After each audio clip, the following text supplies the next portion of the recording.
Listen to the Vibes, hosted by Coyote Night. Listen in for some positivity and good times. The views and opinions of our guests may not necessarily reflect those of the host or the Vibes Broadcast Network. Listener discretion is advised.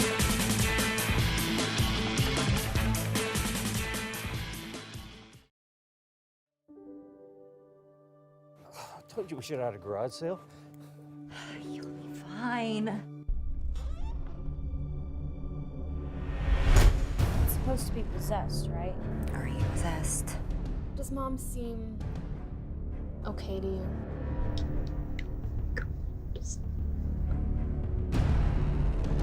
At the risk of sounding like a wacko, I'm just gonna say it. Michael, your house creeps me out. Did you know that the original owner died in this house?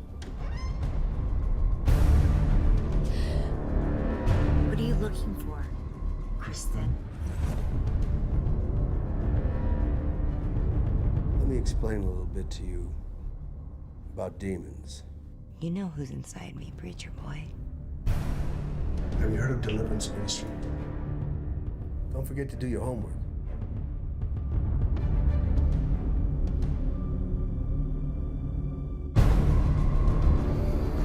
You need to go back to bed.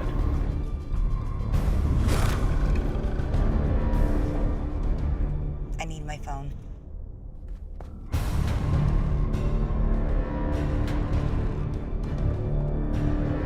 You should know better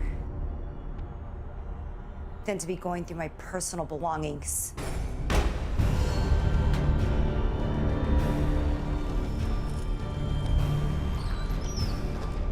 Father Bob. Welcome, everyone, to another episode of Listen to the Vibes. I have here Miss Sophia Sparks. How are you today, ma'am? I'm good. How are you? Oh, I couldn't be any better.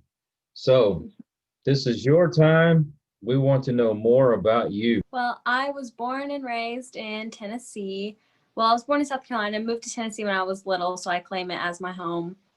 I grew up here. My mom started a ballet company, and that's what got me into loving performing and acting, because I was always on stage, and it was just like our whole family did it. So it's just like part of our life, just something we all did. And when I got towards high school age, my mom was like, why don't you try film acting? And I was like, okay, that would be fun. So I went to New York Film Academy and found out that I loved film acting, and it was awesome. I loved it there, and I decided to get more into it. But here in Tennessee, I thought maybe I'd have to go out to LA, so I wasn't sure really what to do. And I was also really young and inexperienced, so I just did a ton of research, and that brought me to Atlanta, where I got into Creative Studios of Atlanta, and that's where I got my training and really pushed myself as an actress to get more into it. And then I got an agent, and I've been auditioning and working ever since. So I have to ask you, what part of Tennessee? East Tennessee, Okay. Close to, Dolly Parton. I live around her acre of the woods, I got you. Yeah. Yeah, my wife's aunt still lives in Tennessee, and we went out to visit. And but my wife used to live there for a while, and they're kind of close to like where you go to the Tennessee Titans Stadium and all that kind of stuff. And that was fun. I had a blast there. Yeah, So I love Tennessee. So it had to be kind of a cultural shock to go from Tennessee to Georgia, huh? Well, my grandparents have lived in Georgia for a while, and I would go there and visit them, and I would stay with them while I was working or training. And so it felt like home because it was my grandparents, and my parents would come up or go down and stay.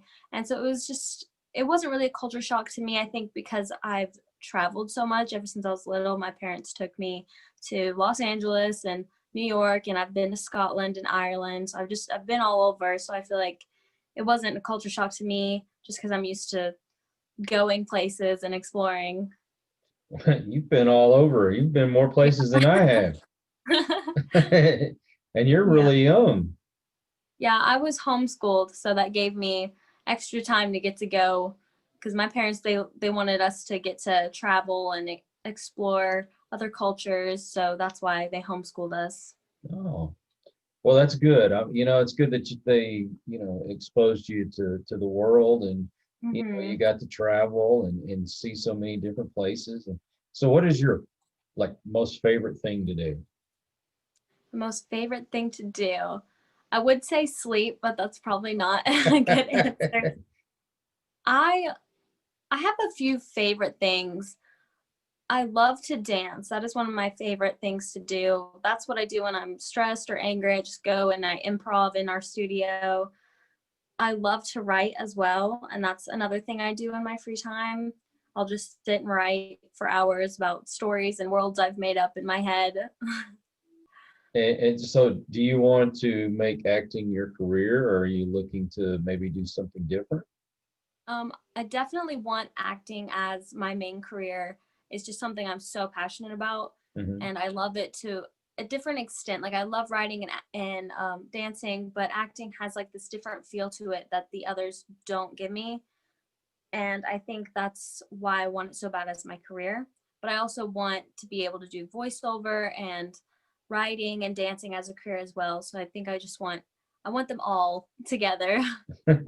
So, what kind of genre are you more drawn to? Because I know you're in a horror movie, Hmm. and voiceover. I mean, of course, you got all the cartoons with Hmm. superheroes and anime and all that stuff. And do you have something that you're more drawn to, or are you just kind of wide open on that? I'm definitely very wide open. I want to be able to experience all different genres because I haven't really done every genre, so I want to be able to do them all to see like what it is I really enjoy. I Hmm. definitely like would love to do like a musical TV show or something one day. I think that would be really fun. My singing's not quite amazing enough to do that though, but we'll see one day maybe.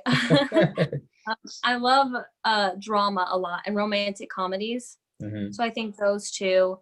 I love like the cartoon, Avatar The Last Airbender. Hmm. I love cartoons like that where it's like adults can watch them but also kids enjoy them. So I'd want to do something like that as well, like especially with voiceover. Yeah, my kids, they just loved The Last Airbender, and I took them to go Hmm. see the movie. And Yeah. being that I wasn't so steeped in it, I actually enjoyed the movie. I thought it was pretty cool, but everybody else says that movie was terrible, and It was I, pretty bad. I'm an old fart, so I thought it was kind of cool, but like I say, I didn't follow it that well. I didn't know, but Yeah. so. How do you draw inspiration for the characters that you play? That's a good question. Usually whenever when I have a character that I'm supposed to play, Hmm. I draw on like what I would do as that character. So it's like my interpretation of who I think that character is. If I was that person, how would I feel and act and react and dress and all those different things? And especially for film, it's different because I feel like they give you your outfits, they give you your description of what you're supposed to be doing, but especially like in the audition process, I always just like imagine who I would be as that character because I know they want my take on it. So I just try to figure out. I don't think too much about it because I feel like that kind of takes away, like if you like go too much into analyzing it, I feel like that kind of takes away from my creativity. Hmm. So I always just kind of get what I'm thinking in my head and hoping that it expresses itself correctly whenever I am the character that I am. So when you worked with Craig Ahrens and David Espinoza, I'm Mhm. assuming they just kind of gave you free reign, said, here's the character, take it in the direction that you want. They didn't kind of say they wanted you to go this way or that way. They definitely gave me a lot of freedom. I think that they liked how I portrayed the character when I auditioned, and that's kind of how they wanted me to do it. They were like, "You're young, you're kind of bratty, you bicker with your sister, you're a daddy's girl," and they gave me all things that like wasn't really me at all, but I was like, oh, but I can do that because I know how I would be if I was that way. So I just portrayed it as how I felt like I would be if I was 14 again and was bickering with my sister and trying to get my dad's attention kind of thing. Well, I'll have to say I was very impressed the way they took a story like that. And number one, it seemed more like it could actually happen and not so over the top like you see in so many Hollywood movies, you know, head spinning around and people throwing up and their skin splitting wide open and crawling up the walls and all that stuff. And plus they didn't have to use a whole lot of blood and gore to make it scary. So, I mean, how did you feel about that? I liked the way they portrayed the story. I liked how David said at the beginning that they weren't going to use a whole bunch of blood and gore. And I was kind of a little disappointed. I was like, but I wanted to see it. I wanted to like know what it would look like. But then I was thinking, you know, like in real life, things that we see don't seem as dramatic as they do, especially in movies. And that's how they get so far as they do, like where you can go from like just being a normal family to like everything being crazy, is that you don't even notice it's happening because it's so subtle, like just subtle little changes in behavior and characteristics and stuff like that. So I like how they portrayed that. Yeah, I'm impressed with it because I feel like you can tell that story without making it so, you know, unbelievable. But I mean, you know, when it comes to Hollywood movies, people like all that extra and stuff. And I mean, did that worry you that maybe people were going to be turned off by this movie, or did you like really feel this was going to work? It didn't worry me. I just thought mainly my thought process throughout the whole filming was I get to do what I love. I'm super excited and I just hope I'm like doing a good job. I didn't really think about like how people were going to perceive the movie because I think I was just worried about myself and just doing justice to the character and doing my part. So you've done this movie. Did you get a lot of attention from doing that movie and starting to get phone calls, or is it still one of those? It's because it's independent film. Yeah, I feel like I didn't get a lot of things from it. I did get a few people following me and asking. I had a couple people DM me, and I was really surprised when they did. I had them DM me, and they're like, you look really familiar. And I was like, okay. And they're like, were you in this movie? I was like, yeah. And they're like, oh, okay, I saw you. And I'm surprised like you answered. And I was like, I'm just a person. Like, of course I'll answer if I see it. And I had a few people ask, I've had a lot of interviews with people who wanted to talk about the film, and a lot of my friends and everything saw it and they like wanted to know how it was and everything. So I've had a few things, but like I think it's just independent and it takes a while for people to like see it and get to know you. So do you have anything else in the works, or is the whole pandemic kind of slowed things down for you? The pandemic has definitely slowed things down. I am preparing to do a performance in January for a ballet, Oh, and I'm one of the leads in that. So that's taking up a lot of my time right now. My agent has like, we've been talking about pilot season, so I know like that's gonna like pick up. But yeah, this year's been very strange, but I've definitely had I've been like trying my best to get out there and network with people and get to know casting directors. And over the pandemic, I did a ton of auditions just to get on casting directors' radar. So I did a lot of those, and I've been networking with people in my roster and just trying my best to get my name out there a little bit. yeah, word of mouth seems to work the best. Yeah. So you're at home. Pandemic's kind of got you stuck. And I mean, I know you said you've done auditions and things, but what are the things that you do to keep your talent sharp? I do a lot of monologues. So I've been doing a lot of monologues. My agent had us do a monologue every day in August, and then the past 12 weeks, we're not quite finished the 12 weeks, we've been doing monologues again and posting them on social media. So I'm doing monologues. I have been doing some acting classes that are over Zoom, and I always continue dancing. I dance a lot. I dance like I'm there taking classes 3 days a week, and then I have rehearsals 4 or 5 days depending on the week. So I'm constantly doing stuff. I'm constantly writing, constantly working and singing and doing everything I can to just be in the moment and be ready all the time. Yeah. So you enjoy writing, you enjoy dancing. What else does Sophia do when she's not acting? In high school, I did play a lot of sports. I played soccer and volleyball, and I did some gymnastics. I still do those, but not on the competitive level that I was doing them. Because I definitely you get hurt a lot playing those sports, especially soccer. I got run over a lot because I'm kind of small, so there's that. And I did do cheerleading too. I love doing all those. I just think now as an adult, I've just really focused in on the things that I'm actually wanting as a career. I do work as a barista. I love doing that too, making coffee.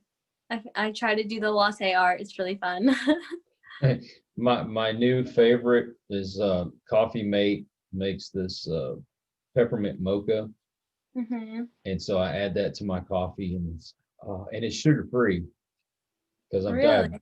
I'm diabetic, so I can't have all that sweet stuff. And it was like heaven when they came out with the peppermint Yeah. mocha.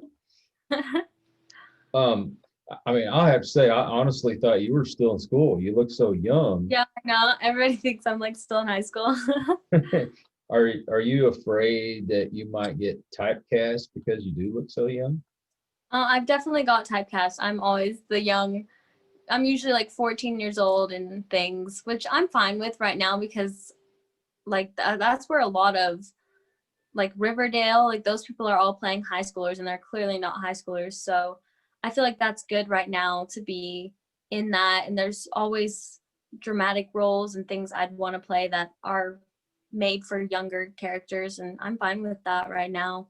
I think it'll be better for in the future because hopefully when I'm in my 30s, I can still play younger roles and be more mature and have a better outlook on how I would play the character than I would if I was actually that age. Girl, enjoy looking young.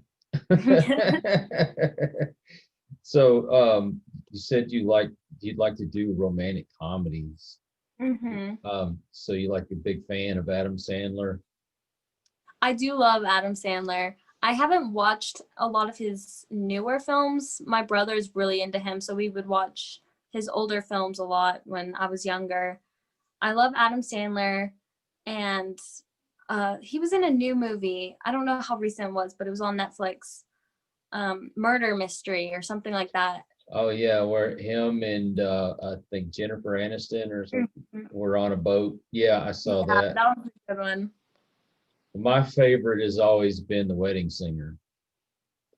I guess it kind of takes me back to my high school years, all that the music and stuff that they played. I'm an old fart. So I'm old. And, I just love going back to that. 50 First Dates was awesome. I'm not really big into the romantic movies, but for some reason his are always just they're so fun to watch. Yeah. So what else would you like to do as far as movies? I'm really just open to doing all different kinds. Of course I'd love to do Nickelodeon or Disney, anything on there. I would love to do be a Disney princess, but I'd want to be Jasmine or something like that, or Pocahontas. That'd be so fun. Oh yeah, well they're taking all those old cartoons and put them into live action now, so that would be something to jump on. Yeah, I definitely would love to do a live action of an old classic. How about a superhero movie? I'd always be open to that too. I would love to be a superhero or a villain. I would rather be the villain, to be honest. I think that'd be really fun. Most actors, they'll tell you they enjoy playing the villain because it's kind of more, I guess, dare I say, challenging, but there's just more complex to play the bad guy. I find it really fun to be the bad person, especially I haven't done bad roles in movies, but I've done them on stage, and they're so much more fun. To me, they're not harder. They're just, I don't know, I feel like more I can just get into character and just go out and cause chaos, and it's just really fun to get to do that. And but you're doing it, but then like you get to go off stage and everybody's like, oh, that was really good, and you're like, oh, thanks. You're just like, it's just really fun. I love playing the bad guy. Oh yeah. So how many films have you done? Oh goodness, I'll have to think. I did some short films not too long ago, and I did The Evil Down the Street, and I did some TV show episodes that are on Amazon Prime. They were like murder mystery, trying to solve the murder. One of those I was actually technically a bad guy. They aren't sure who the killer is in that one, and so they said it could possibly be me, and that one was really fun to film. There was lots of blood in that one. So it was really fun, and me and my mom watched it together, and we like wanted to know who the killer was at the end, but they didn't tell us. We're like, what? So I was like, it's probably my character. Hey, well, that's kind of fun though. I mean, you don't know, so that makes it more interesting. Mm-hmm. So what's the name of that one? That one, it has like a long name. I feel bad that I don't know the name of it. I think it was Who Killed the Coed, and it's on Amazon Prime. Or if you look me up, it says it's on my IMDb. Yeah, I think it's under, for some reason it has it under self on mine instead of under TV. I don't know why, but it's there. So I gotta know, what does it feel like to know that people can like Google your name and you got an IMDb page and things like that? I mean, what's the feeling that you get? I mean, is it like, no big deal, or it's like, oh, that's kind of cool? It definitely is kind of cool, but also a little scary, because I'm like, people, like I had a guy that I like started dating a few years ago, and he looked me up and he's like, oh yeah, I saw this, and I was like, oh, okay. And it just made me feel weird. I was like, he knew who I was like before like I knew him, and so it was just kind of weird. But I think I've kind of always been used to it a little bit, because we've always had our ballets, and so my name's always been up there performing. So I've been used to it. It's just weird how people really do Google you, and it's very strange to think about that, because I don't Google people unless they're like really famous and I'm trying to like look at them, but like it's just weird how people like will just search my name if they feel like it. Yeah, you search me and it says, do you want to know my arrest record? I'm like, hey, wait. So being an actor and having some fame, does it also worry you that people are not going to just like you for you? They're going to be like, oh, I want to be around this person because they're in the movies or on television. I don't think I'm worried about that, mainly because I only have a select few like good friends, and they're mainly my family and people that I've known since childhood, so they're like family. And I don't really worry about like people thinking that way. I've kind of always been like, if people like me, they like me. If they don't like me, they don't like me. If they want to be my friend over because of something, then it's fine. Like I don't really care. I'm not really like, I don't know. I don't really care or judge people for like what they like me for, but I know if they get to know me, hopefully they'd actually like me for me. But anything else that you would tell other people as far as wanting to get into the business, or going after their dreams? Because the show is to kind of help to motivate people or to inspire them. So what's your advice? my advice, especially just, it doesn't matter what your age is or what you do.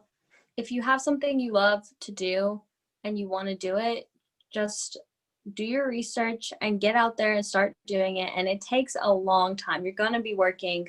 It doesn't just happen overnight. You're going to be working. People aren't going to see your struggles. You're crying whenever you didn't get the part you really wanted. They're not going to see all that. So just for me, I started out doing my research, finding a teacher, getting training, getting headshots, getting my resume worked on. And I didn't just like look at one resume and say, oh, now I have a resume that looks good. I had to get credits. I had to work really hard to put it together. And I still update it, trying to make it look more professional. And you just constantly have to go after what you're going for and don't give up. Yeah, because there's a lot of people that go out and they try to get these parts, and it's always no after no after no for some folks, and that's got to be discouraging. How do you stay encouraged during those times? It definitely is discouraging when you hear no and you're like, but I worked really hard for it, and they're like, but you weren't the right person. For me, I have a very supportive family that's constantly telling me that you just do what you love. You're going to regret it if you don't keep going for it. And I love writing, so I'll write down my frustrations, and it always helps me. And I pray and meditate, and that just keeps my head clear. And I always wake up each day knowing like there's always a new opportunity. There's always something that's going to happen. And I know I was given this dream and this want to act and to write and to dance, and that it's going to work, and that I didn't just get that dream as a coincidence. It's what I'm meant to do, and that's what I have to do, or else there's no point. Well, it really makes me feel good to hear you say that you pray and you meditate. I've preached that a lot, you've got to have that time to clear your head and to really focus on what you want and how to get there. So I mean, during your meditations, what and so in other words, if somebody says, hey, what do you do during your meditations that I can do to help me? For me, in my meditation, I don't know if it's really called meditation, but I call it meditation. But I usually sit or find a quiet place, and I just talk to God, because I'm a believer, and I feel like just talking to him, letting him hear my frustration, or just asking for encouragement, or just sitting and maybe listening to a song that clears my head. That's just mainly what I do. Or I will go and I will dance, and that helps my frustration or my anxiety. I'll just dance, and especially to a song that like moves me, because I feel the music. I don't dance to dance. I dance to feel the music, and that is one of my favorite ways to meditate. I love hearing that you're a believer. You see on television and the movies, it's almost as if people want to dismiss God, or they make fun of God and try to steer away from him. And to hear somebody say, I believe and I talk to God in a world that you're entered into, there's so many people that don't. And I don't know, it's almost like you get shunned in a way when you say, I believe in God, or I'm a Christian. And, they want to throw all kinds of words. Oh, you're racist, you're a dystophobe, or, whatever. Does those things worry you? I think they used to. When I was younger, I thought maybe people would judge me, but I know that everybody believes in something. It doesn't matter who you are, you believe in something. And I just believe in something wholeheartedly, and I'd rather have my beliefs than care what people are going to say, because I'm not judging people for the way they live, for the color of their skin, or anything. I don't care what they're doing or how they're living, as long as they're not judging me for what I'm doing and living. And as long as they're not hurting people, then I'm like, it's not a big deal to me. I think mainly when I was younger, I did think maybe with friendships, because I did have a few friends that they didn't want to be my friend because I was a Christian. But once they saw that I loved them for them, and I'm very unjudgmental about anything anybody does, because I know people have their reasons for doing anything. So once they saw, I think, that I was going to love them even if I didn't agree with what they were doing, or that I wouldn't do what they were doing, they were like, okay, she can be our friend now. So I think I just grew up with people very accepting of me, and I'm very accepting of people. And I think what you give is what you're going to get back. So if I'm loving and kind to people, people are going to be loving and kind to me. So Well, you keep that attitude because it's very important. It really is. And I don't stay on social media very much. I use it to to post videos, and if there's any kind of events that we've got going on, that kind of thing. I used to spend a lot of time on social media, but people just get so ugly on there now, and so Mhm. I don't read anything anymore. And Mhm. I mean, you hear all the time this actor, this actress, the singer, whatever's posted something on Twitter, and then everybody wants to attack them. No matter Mhm. what your opinion is, you could just say you don't want to have an opinion at all, and they'll still attack you. Mhm. So, I mean, how do you deal with social media? I'm very neutral on social media. I don't post about politics. I don't post about uh, tons of stuff. I don't post about my opinions because I feel like that's not really a place I feel comfortable sharing opinions. My Mhm. opinions are mine and I like keeping them to me. And but I'm fine, like if other people want to share their opinions on social media, that's up to them, but I just don't want to do that. And I keep my social media extremely just pictures of me, pictures of things I love to do, and I just make it very happy to me because that keeps my mind clear. Like I don't care what I'm posting. So if I'm posting something that is helpful or people see it and they're like, "Oh, that's fun," or I've been trying to post like more artistic photos. There's some photos of me. My friend and I went to a fire tower and we climbed underneath where like the bars are, and she took pictures of me through the bar and they're blurry. So I was like, "Oh, it's so artistic and like edgy." So I was like posting stuff like that, and I like posting things that people look at and they're like, "Oh, that's cool." Oh, well, see, that's more like it. That's what most people should do. I was telling somebody the other day, I miss when we used to just gripe about people posting pictures of their breakfast, Yeah. I would rather it went back to that.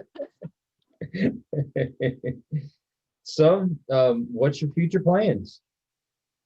My future plans just for like my career or like In general, this is all about you. So whatever you feel comfortable talking about. my future plans are I have been working more on I wrote a novel in high school Okay. and I finished it, but I hadn't revised it a ton in high school. So I finished it in high school and I had a few teachers and professors, English teachers and professors read it who have already published works. So they read it and gave me some opinions. And I kind of set that aside for a little while I was doing more acting. And Hmm. then this year, recently, like in December, I was like, I'm going to get it back out and I'm going to start working on it and revising it. And so my future plans is to definitely get my book published because I've always dreamed of being a writer, and that would be just amazing if I could get it published and just have it in my hand and be like, okay, I did that. I definitely am working towards getting like this pilot season. I definitely want to book something and get on TV and like get to do a character that I really enjoy doing. Um, I definitely want to be traveling once COVID goes away or once the borders open up. I want to go to Egypt. Me and my brother are talking about going to Egypt, and I want to just get to see the pyramids and explore. And I want to learn more about my heritage. I feel like I haven't learned a lot about my heritage. And so I think I'm going to do some exploring on that in this coming year. Oh, very nice. What do you like to write? If you don't mind me asking. I write fiction. And usually, I think my original novel is more like it's a young adult fantasy. So that would be like my first book, but I also write a little bit of horror and I mainly write fantasy, but I write drama and it's not really horror, but it's definitely more horror than anything else I've written. So I classify it as horror. But yeah. Do you have a favorite writer? um I love John Green. Um, what is her name? I have She wrote like my favorite book series ever, which is the Graceling series. I know her name's Catherine, but I don't remember her last name. But she wrote the Graceling series, and I love that series. And I started reading that series, I think, in college. And that was like the most inspiration that I've ever had. Like, I read her books, and then I was like, okay, now I want to write more and get my book out there after reading what she wrote. Anything else you'd like to say before we end the show? Well, thank you for having me on the show. This was a lot of fun. Oh, well, you're very welcome. Thank you for agreeing to come on. And thank you everyone for joining us again and for listening to Sophie. We really have enjoyed having you on the show, and we'd like to invite you back. We've got other projects going on you'd like to tell us about. And without everybody's support, we just wouldn't be here. So thank you for that. And until the next one. We hope you enjoyed this episode of Listen to the Vibes. You can catch us on Buzzsprout or wherever you listen to your favourite podcasts, and on YouTube. Follow us on Facebook at The Vibes Broadcast Network and on Instagram at The Vibes Broadcast.